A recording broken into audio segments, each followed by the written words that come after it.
রাধে রাধে বন্ধুরা, welcome back to my channel জিতের গোপাল সেবা ইউটিউব চ্যানেলে সবাইকে জানাই স্বাগতম।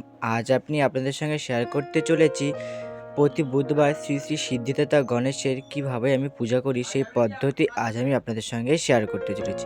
বন্ধুরা, ভিডিওটি স্কিপ করবেন না, পুরোটা দেখতে থাকুন। আশা করি ভিডিওটি ভালো লাগবে।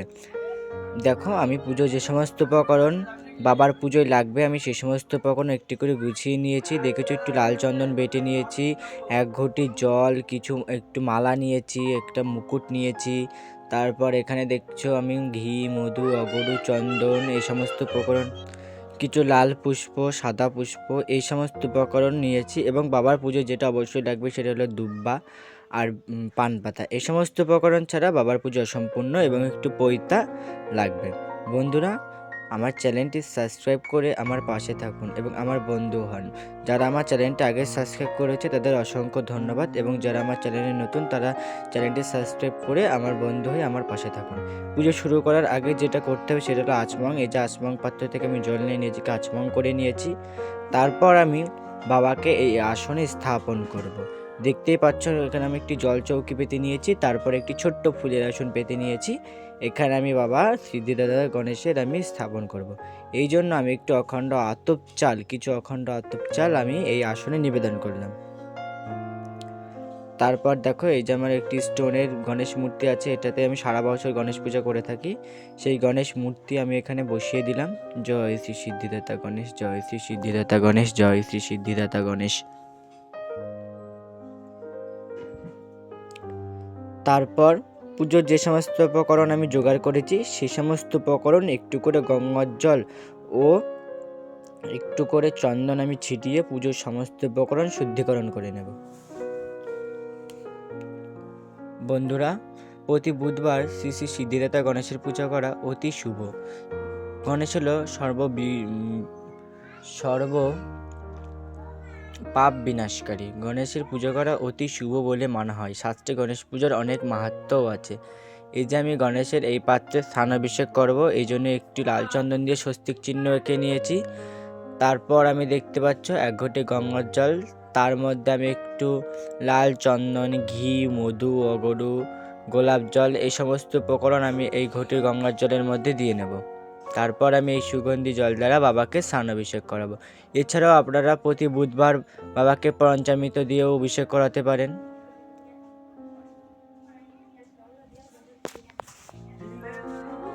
তারপর জলের মধ্যে আমি কিছু ফুলের পাপড়ি দিয়ে নিয়েছি।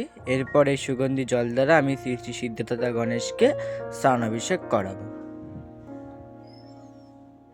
এই যে আমি এখন সিদ্ধিদাতা গণেশকে স্নানপাত্রে আহ্বান করেছি এবং স্নানপাত্রে আমি গণেশকে নিয়ে চলে এসেছি। এরপর আমি প্রথমে চরণ যুগল ধুয়ে দেব। তারপর আমি গণেশের মস্তক, হাত, মুখ, পা সব কিছু এই সুগন্ধি জল দ্বারা স্নানাভিষেক করে সম্পূর্ণ করে শুদ্ধ বস্ত্র দিয়ে আমি শ্রী শ্রী গণেশ দাতাকে মুছিয়ে নিয়ে আমি আসনে স্থাপন করব। জয় শ্রী সিদ্ধিদাতা গণেশ, জয় শ্রী সিদ্ধিদাতা গণেশ, জয় শ্রী সিদ্ধিদাতা গণেশ। এই যে আমার স্নানাভিষেক সম্পন্ন করা হয়েছে। তারপর আমি একটি শুদ্ধ বস্ত্র দিয়ে আমি শ্রী শ্রী সিদ্ধিদাতা গণেশকে মুছিয়ে নিয়েছি। তারপর দেখতে পাচ্ছ আমি একটি মালা ও মুকুট দিয়ে আমি শ্রী শ্রী সিদ্ধিদাতা গণেশকে একটু সাজিয়ে নিয়েছি। তারপর আমি একটু তিলকের চন্দন দিয়ে দেবো। এই যে লাল চন্দনের ফোঁটা, একটু সিঁদুরের ফোঁটা আমি শ্রী সিদ্ধিদাতা গণেশের কপালে দিয়ে দেবো।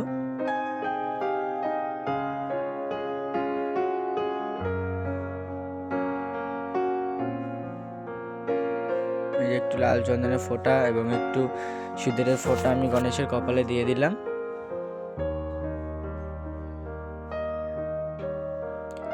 তারপর যেটা করতে হবে, বাবাকে একটি নতুন পৈতা নিবেদন করতে হবে। এই পৈতা প্রত্যেক দিন পাল্টানোর কোনো ইয়ে নেই। এই পৈতা আপনি একদিন পরিয়ে যতদিন না নষ্ট হচ্ছে এই পৈতা আপনি ব্যবহার করতে পারবেন। নষ্ট হয়ে গেলে একটি নতুন পৈতা আবার দিয়ে দেবেন। এছাড়াও গণেশ চতুর্থীর দিন আমি নতুন পৈতা পরিয়েছিলাম, সেই পৈতাটা এখনও বাবাকে পরানোই আছে। এরপর যেটা করতে হবে, গণেশের দুই স্ত্রী সিদ্ধি ও মা ঋদ্ধি, এই সিদ্ধি এবং ঋদ্ধির উদ্দেশ্যে আমি দেখতে পাচ্ছি দুটি পান পাতা পেতে নিয়েছি।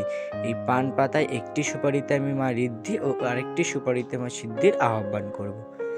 গণেশের দুই স্ত্রী এবং ঋদ্ধি এই সিদ্ধির পূজা করতে হয় গণেশ পুজোর সময়। এবার দেখতে পাচ্ছ একটু করে আতপ চাল আমি দিয়ে দিলাম মা ঋদ্ধি ও মা সিদ্ধির উদ্দেশ্যে। তারপর একটু লাল চন্দনের ফোঁটা ও একটু সিঁদুরের ফোঁটা আমি মা ঋদ্ধি এবং সিদ্ধির উদ্দেশ্যে দিয়ে নেব।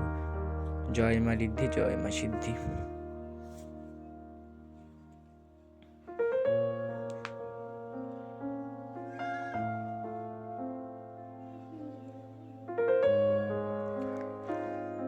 তারপর এই যে আমি 11টি দুব্বা একটু লাল চন্দন সাগরে একটি গাঁট বেঁধে নিয়েছি, সেটা আমি শ্রী শ্রী সিদ্ধিদাতা গণেশের হাতে নিবেদন করে দিলাম। জয় গণেশ। এটা দিয়ে অবশ্য কি 7টা, 11টা, 21টা, 51টা, 108টা যে যেমন পারবে সে সেমন এই দুব্বা আপনি নিবেদন করতে পারেন। এরপর মা ঋদ্ধি এবং মা সিদ্ধির উদ্দেশ্যে কিছু পুষ্প আমি নিবেদন করব। এই যে মা ঋদ্ধি এবং সিদ্ধির উদ্দেশ্যে পুষ্প নিবেদন করলাম। তারপর আমি মা ঋদ্ধি এবং সিদ্ধি এবং সিদ্ধিদাতা গণেশের আসনটা সুন্দর করে ফুল দিয়ে সাজিয়ে নেব। তারপর আমি হাতে লাল পুষ্প এবং দুব্বা নিয়ে শ্রী শ্রী সিদ্ধিদাতা গণেশের চরণে 3বার পুষ্পাঞ্জলি দিয়ে নিলাম।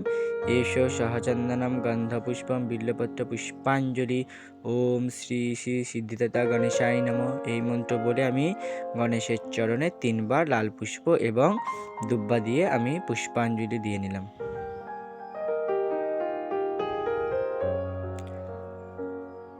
তারপর আমি বাবাকে কিছু নৈবেদ্য নিবেদন করব। সিদ্ধিদাতা গণেশের জানোই তো লাড্ডু অতি প্রিয়, কিন্তু আজ আমি লাড্ডুটা জোগাড় করতে পারিনি। এছাড়া লাড্ডু ছাড়াও আপনারা ফল মূল মিষ্টান্ন বিভিন্ন কিছু দিয়ে বাবাকে ভোগ নিবেদন করতে পারো। সিদ্ধিদাতা গণেশের পুজো অতি সহজ, বাবা অল্পতেই সন্তুষ্টিত হন, কোনো আহামরি আয়োজনের বাবার প্রয়োজন হয় না। এখানে দেখতে পাচ্ছ আমি একটু বাতাসা, একটু মিশ্রি, লকুলদানা, একটু খেজুরি নিয়েছি। এই ভোগ আমি আজ বাবাকে নিবেদন করলাম। জয় শ্রী সিদ্ধিদাতা গণেশ। পান করার জন্য অবশ্যই 1 গ্লাস জল তো নিবেদন করতেই হবে, এটা আবশ্যক। এরপর গণেশ পূজায় যেটা করবেন, গণেশ পূজায় কখনোই তুলসী পাতা ব্যবহার করা যাবে না। তুলসী পাতা দিয়ে গণেশের পূজা কখনো করা যাবে না। এই জন্য আমি নৈবেদ্যে একটু করে ফুল অর্পণ করে দিলাম।